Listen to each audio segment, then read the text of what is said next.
Hey, what's up everyone? My name's Lionel. I'm your host for LT Productions, and you are watching I Watch You Watch. Today we are covering Love and Marriage Huntsville. This is season 11, episode 14, I believe. I appreciate everyone for coming to my channel. Please like this video. You can also subscribe, share, and leave your comments below. Let's get to this week's episode. And it is the season finale. I forgot about that. Yes. Anyways, let's go on. Well, we're beginning where we left off in last week's episode. And of course, Maurice and Martell are going off. And Martell is telling the truth. You were drinking and driving. It was dismissed, bro. It was dismissed. You still had alcohol in your body, sir. I don't care how you got up out of it. And again, as I said last week, I don't have any empathy for you, sir. Because all the stuff that you did after you getting arrested, you were being a plumb fool because you were too prideful and arrogant, as you always are. I'm just grateful that you're alive. That's all I care about. I don't care. Now we're hearing about a concussion 2 years later. It may even be true. You're alive. Cool. You're alive. Who cares? Since you had a concussion, did Kimmy make you get up and fix something around the house while you had this concussion going on? Like you tried to keep making her have sex because of your sex drive, which I think is an addiction, undiagnosed, just my thoughts and opinion. But when she was sick and shut in, she needed to give you sex to please you. Don't nobody care. Anyways, during the midst of all this, Maurice wants to talk, but then Martell was still interjecting. And multiple people were telling them like, hey, give him a chance to speak. Da, da, da, da, da, da, da. Martell says, shut up. We still don't know who is directed by, however Nell took it. At least it's a little bit of confusion. However, even with that being said, Nell felt a way towards Chris for not standing up for him. In his confessional, he just feels like Martell's just gonna do his thing, da da da da da, and you just gotta wait for him to calm down. So this overgrown milk dud can disrespect you, and he can act like a belligerent toddler. And you just gonna stand there and just take what he has going on?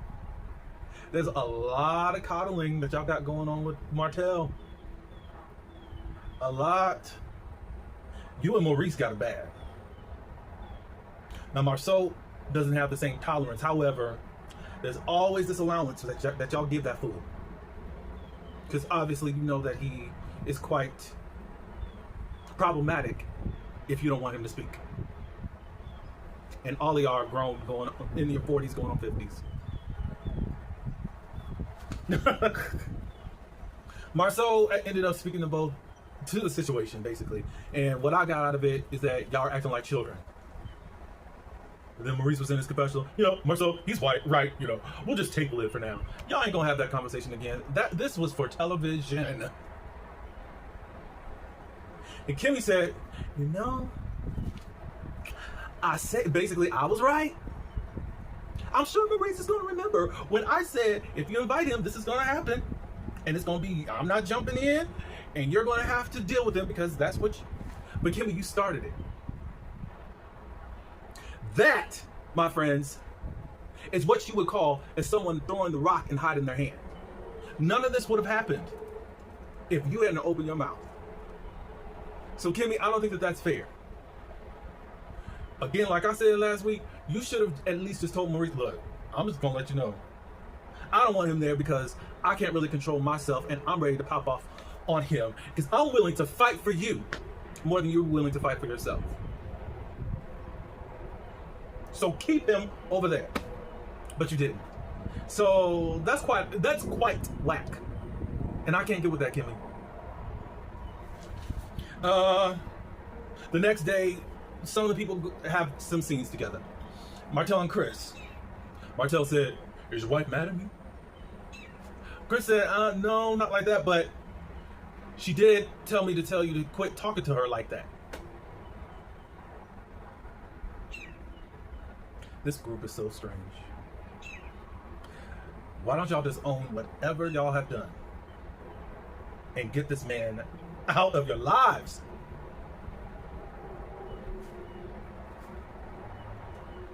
Chris, you're just a... You are a pussyfoot when it comes to your wife and defending her, even though she's a lot at home, and she'll attack you quickly. But whatever. Martell said, "Look, I got a problem with Kimmy. You need to talk to your husband if you got something wrong with me." Well, talking to her husband ain't gonna get no results because her husband is a pussyfoot too. I want to say something else, but he's a clown for you. He knows that you know where the bodies are buried. That's all the conclusion I can come to, since y'all just don't want to really deal with Martell.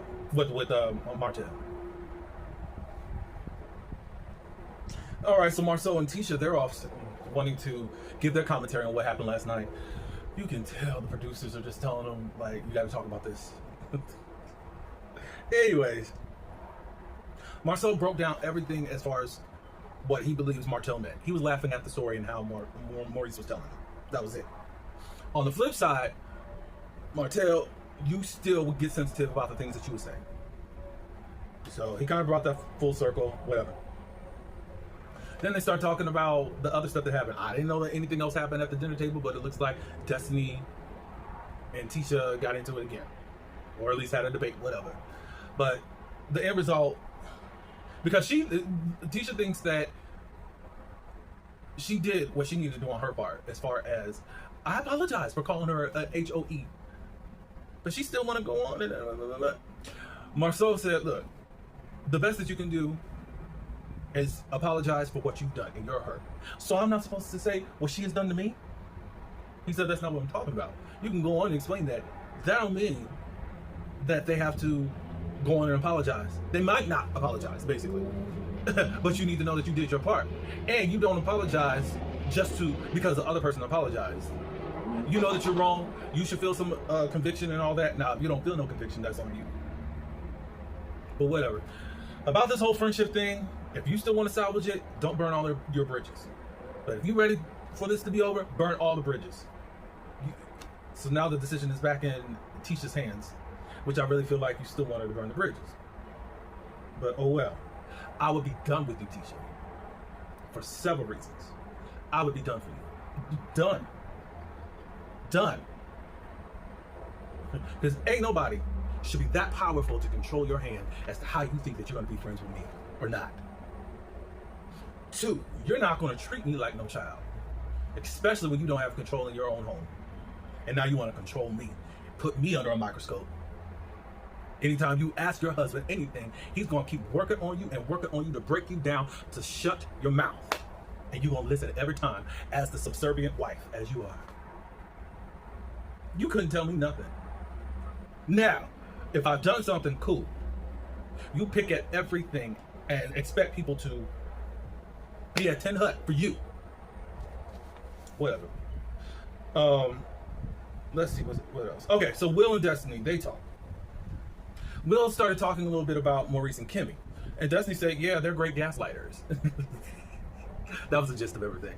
But you get different versions of them when they're alone.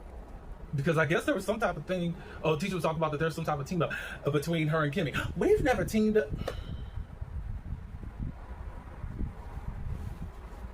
Yes, you have. Will feels like Destiny is combative. Destiny said, I don't think that I'm combative. I'm direct. And I want to go on and confront my way and nip some things in the bud right up front. He says, well, I think that, Will says this, well, I think that that liquor helped you to try to be combative, even though she just told you that she's not combative. She's like, no. And then he gets on, well, your body language is not up to par. Destiny says that that's natural. This is the only thing that I'm going to agree with Will on. Destiny, that can be off-putting. Somebody's trying to talk to you and you got all this eye rolling and stuff. I will instantly, I promise you, I will shut the conversation down. Have a good life. Because we're not going to do that. You're not going to show anything of you having an attitude or being dismissive. You can disagree with what I'm saying, but don't give me all of that. Especially if I could sit there and listen to you and whatever you got going on. Give me the same respect that you would probably want. And I'm sure if I was rolling my eyes at you and all that stuff, you would say something. So don't say something that's natural. No, it's a learned behavior, and it's how you have learned to react to things. And I think that you're doing a good job. You speak quite differently than you did when you first joined the show. I'll say that much, Destiny. But there's some things that you can still work on. Will says, you need to really try to, well, he didn't say you need to, but basically you need to try to control that. I'm saying you need to. But yeah, I can't disagree with that. The Scott brothers, they meet up. Marceau, with the word of wisdom, he who angers you controls you.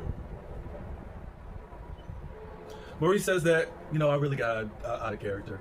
And, I'm trying to be a good influence on Martell. You can't control this fool. Y'all been around each other for how many years now? What influence have you been over him?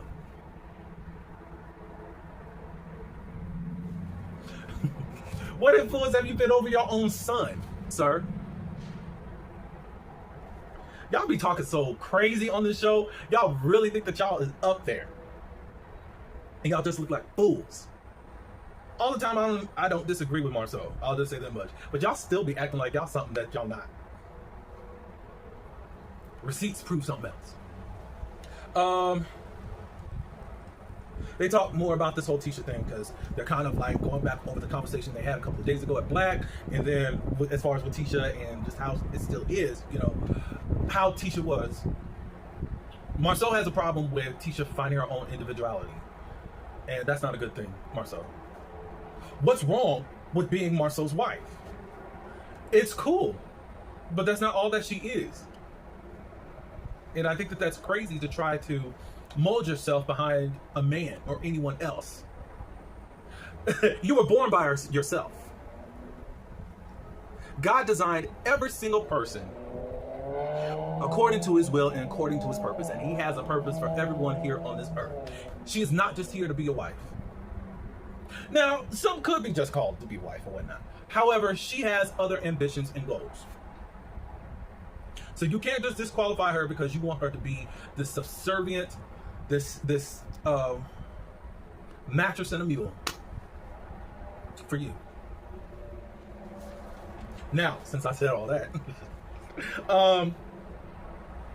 it's this whole thing about when I was telling about her dream. She was like, we, and then now it's just I. Oh, let's do this, I do that. But that was still your goal. Those were your dreams.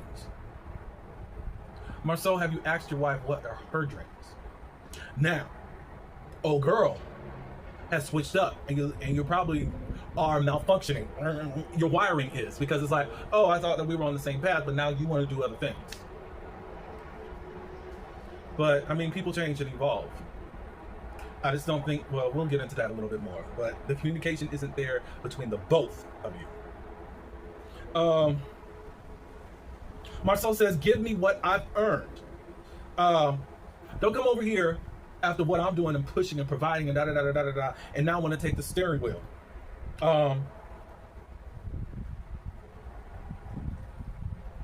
Maurice was like, I can get probably what you're saying as far as, are we doing this together? Are we moving forward? And then Maurice was like, I've had similar conversations with Kimmy.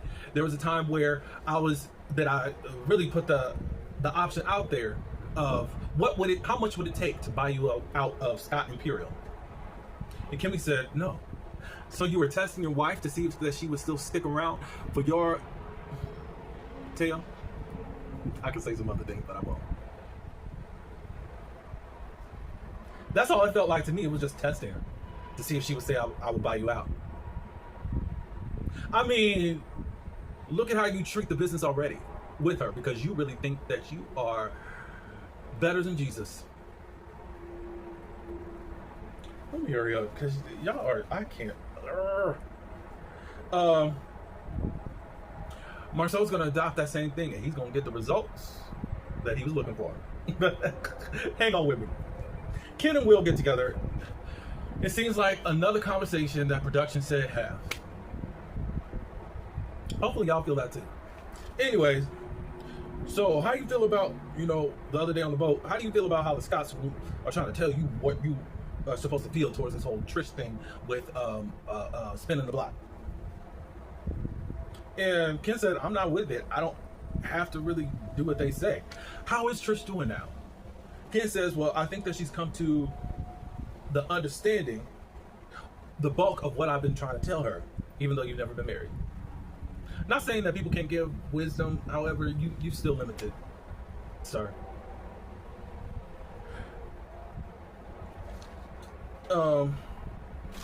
What else? Will says, are you going to stick around? Ken said, look, I'm here for what's best. It may not be the best that we are together or not. So you mean to tell me what y'all said, y'all's only issue was, you said this, Ken. First it was, or maybe second, I don't know which one it was. Well, two things I'll say that you said, but it was kind of around the same topic. Y'all don't have any issues outside of Marquez. That's your only problem. That's your only obstacle. And all she needs to do is just divorce and then we set. We cool. She did this, but now there's all this rethinking. Okay. Ken said, okay, so what about you and Destiny talking to Will? You know, Destiny's my homegirl. But, you know, after seeing how she was on last night, you know, I made the decision that we're going to be friends. Negro, what are you talking about? Destiny already put you in a box. You're a walking red flag. Jigga.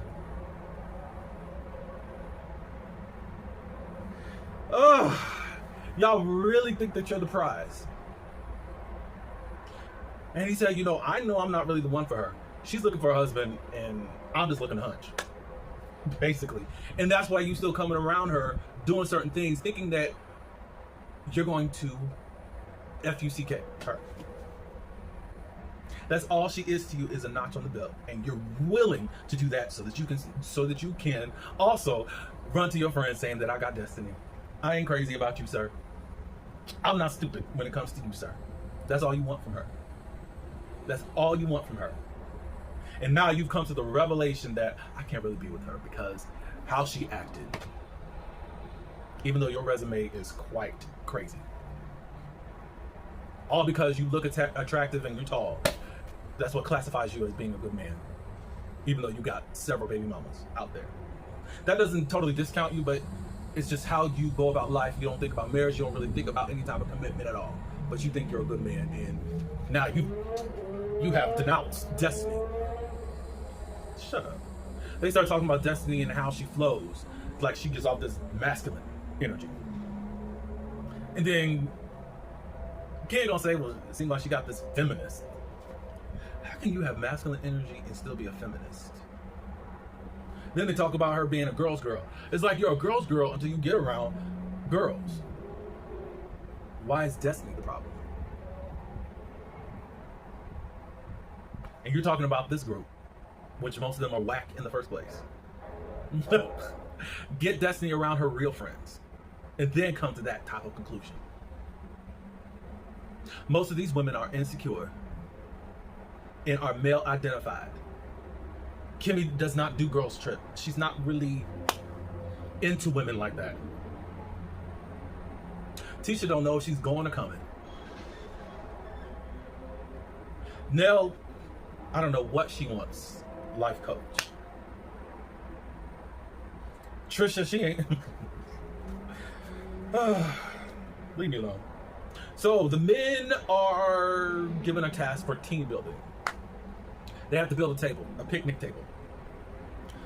Maurice chooses Martel and Marceau. And this is his way of extending an olive branch in a way to show that they can really get along if they want to and put things aside. So then Chris, Will, and Ken had to be on a team together. Kimmy is enjoying Maurice having to get his hands dirty. It really turns her on. And Marceau said that in his confessional. He was like, this isn't about team building. This is about Kimmy trying to make Maurice get out of his soft era. The winners is Halt in the Skies. Then we get to this dinner. Ken basically was saying, I appreciate everyone, as far as how you guys have come at my relationship, everyone's got their own opinions and basically speaking damnation and saying I need to leave her. And if you're trying to build us, I need a lot more positivity. I'll say this much, Ken, Y'all's relationship has been weird. Do I get what you're saying? Yes. At the same point, it's just like y'all have given room and reason for people to say what they wanted to say. Tisha again, I think was just being performative. Apologized to Ken, like, for saying anything to Trish. It wasn't anything to be damaging to your relationship. I was just speaking as a girl's girl. Like, hey, there's just stuff that's being said like that. It was more like it wasn't meant to be harmful. And Ken was like, look, I've heard things about Marceau, but I'm not going to say anything because I really don't have any proof to back that up. And then Tisha was like, well, what did you hear? It's nothing that I want to repeat. I don't have any type of information. Oh, go on and say it. Da, da, da, da, da, da, da. You know, what I was saying, it wasn't supposed to be damaging to your relationship. Da, da, da, da, da. And then Marceau said, well, it looked like you really begging for him to put a monkey wrench into our relationship. You bet. No, I wasn't trying to do that. Tisha reacted like, and Ken could have been passive aggressive. I don't know. I think it was more like, look, I could say some things, but I don't. I'm not here to try to shake the table in your relationships.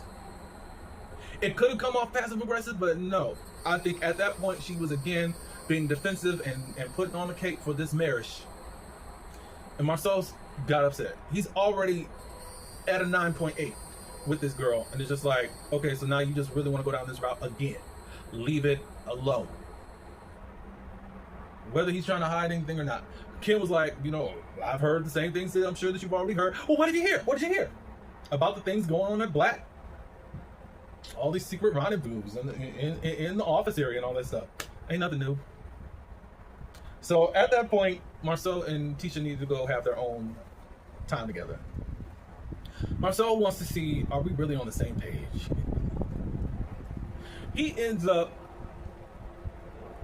foolishly taking Maurice's advice about that whole buyout thing. How much would it take to buy you out of this business situation? And Tisha's like, what?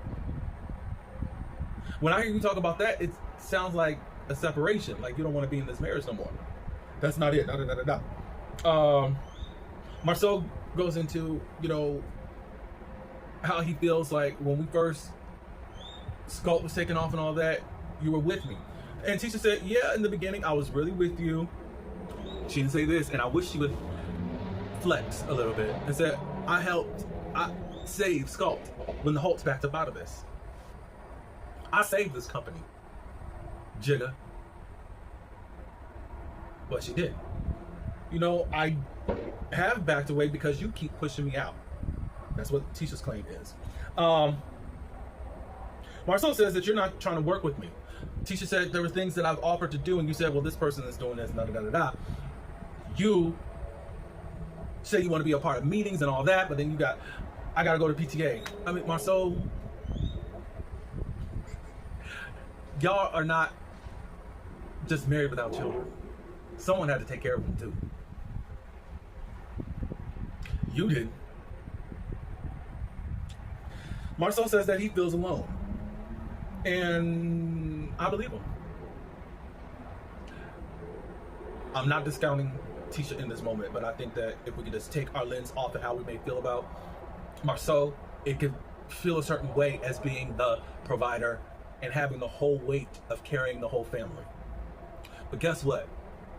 How you guys have set up your marriage, women are carrying the weight of the family in a different way. Now, a man may feel like if I don't succeed, my family fails and it's all gonna come back on me. I don't think a lot of men get to really express that. And it's just like, ugh. But then at the same time, it's like women are disregarded for keeping the house and the home together while you supply things for the house. I'm sitting up here with the children. I'm cultivating their lives. I'm seeing what they love, and I'm making sure that they're interested. I'm making sure that they are fed, they're bathed, they go here and there. I'm making sure that they stay on the honor roll. But in all of that, I won't say but, I'll just say in all of that, I think that Maurice was right, or Marceau was right to express his feelings in this whole thing. Because he said, there used to be a we thing, and then it's like, I need you to do this. Why don't you do that? Why aren't you? And I'm trying to do this, and you telling me to do that. And just because I don't complain doesn't mean that it's not a lot that's on me. He goes on to say that in ways that you could help me, instead of trying to call me to say, let's go out here. Now, this is the part, Marcel. Let's go and get lunch. Why don't you bring me lunch? Because basically saying I'm busy. And Tisha said in her little girl voice, solemn voice, I have done this for you. Right now, she don't know how to really express herself. Now, Marcel's saying everything he want to say. And she goes into little girl mode.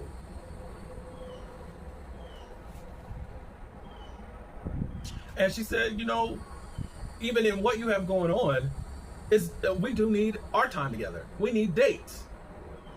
And he says, I don't have time for that. Well, you got to balance it out.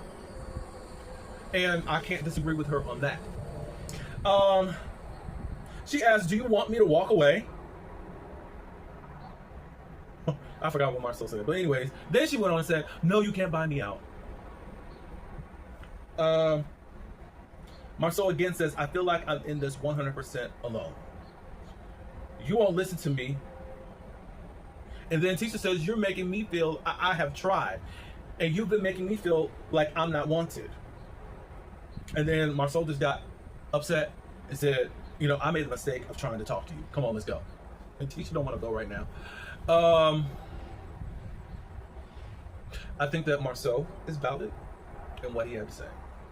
I think Tisha was valid, even though she became a little girl around him.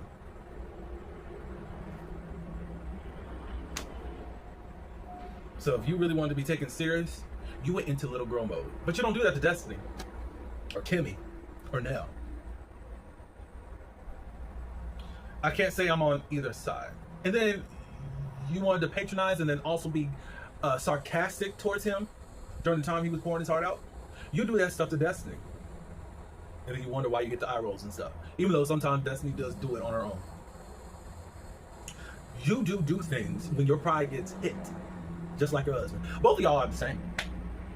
I don't care how y'all twist it, flip it, whatever. Both of y'all are the same. And that's why I'm not on anyone's side.